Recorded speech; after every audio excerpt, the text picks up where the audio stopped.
Nous arrivons à Prague et nous nous installons dans un camping au bord de la Vltava.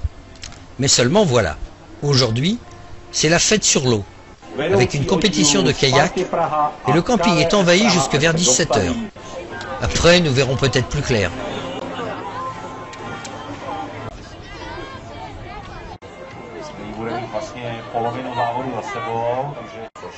Tereza Busková a Eliška Petlachová, KVS Leská Praha. A Kateřina Slivanská.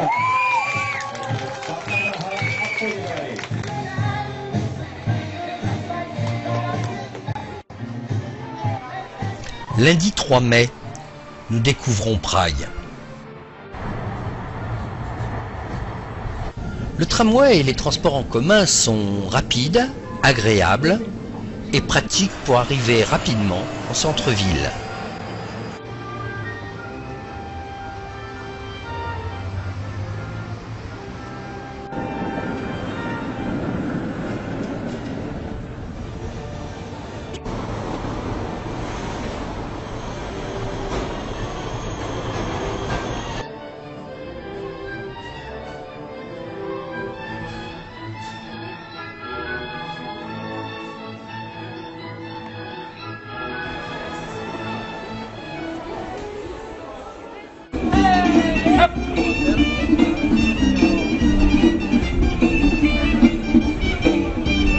Le pont Charles, sur la Vltava, relie depuis le XIVe siècle la vieille ville de Prague et le quartier de Malá Strana. Épicentre du tourisme, c'est aujourd'hui un conservatoire à ciel ouvert où se conjuguent tous les styles musicaux, confirmant que Prague est l'une des villes les plus mélodieuses d'Europe.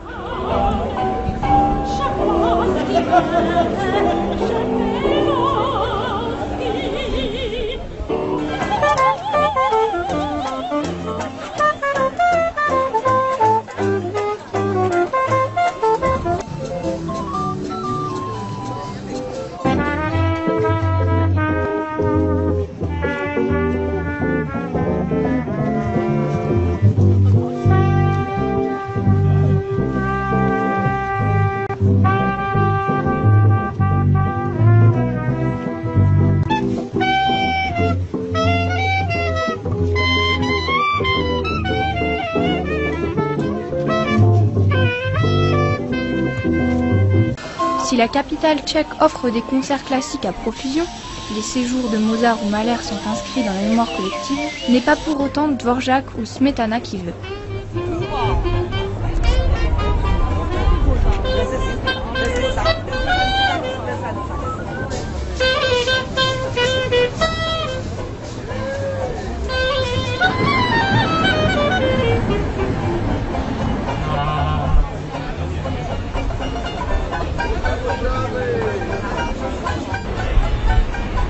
Il faut aujourd'hui composer avec les airs du temps et les moyens du bord.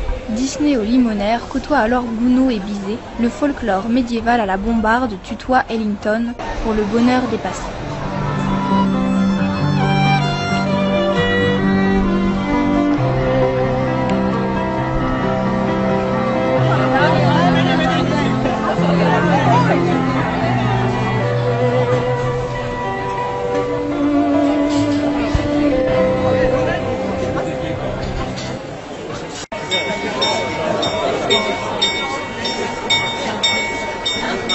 L'horloge astronomique de l'hôtel de ville du début du XVe siècle, on y voit les 12 apôtres apparaître aux heures entières. Dans la partie inférieure est placée une plaque calendaire avec les signes du zodiaque par Joseph Mann depuis 1865.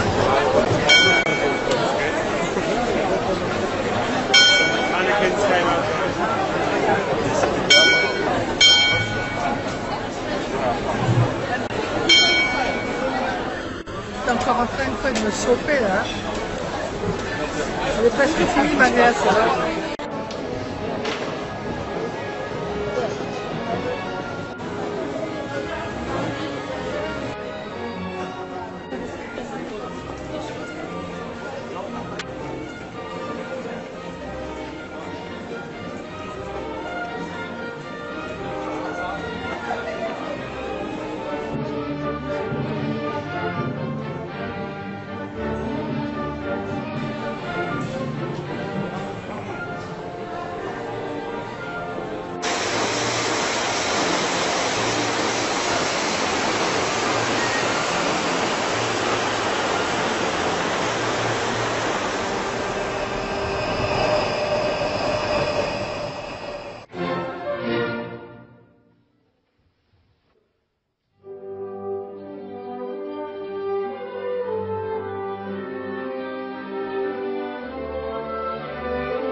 Le château de Prague est le château où les rois tchèques, les empereurs du Saint-Empire romain germanique, les présidents de la Tchécoslovaquie puis de la République tchèque ont siégé ou siègent encore.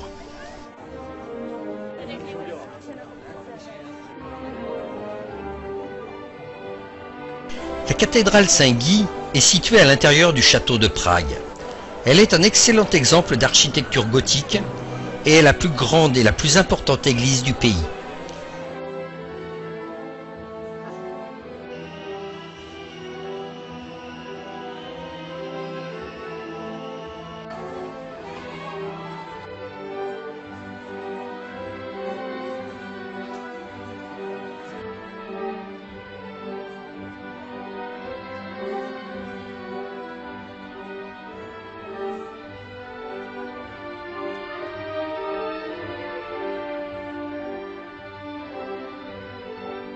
Chut, écoutons la fontaine musicale de Prague.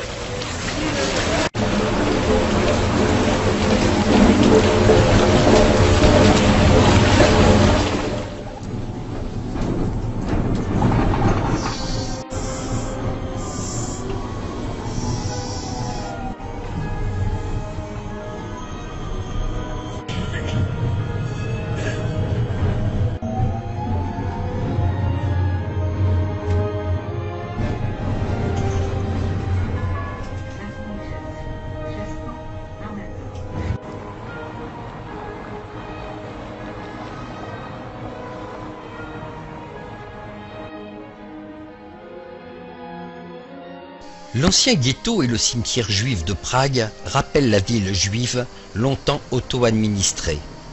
Les portes du ghetto, autant protectrices que ségrégationnistes, sont abattues en 1848.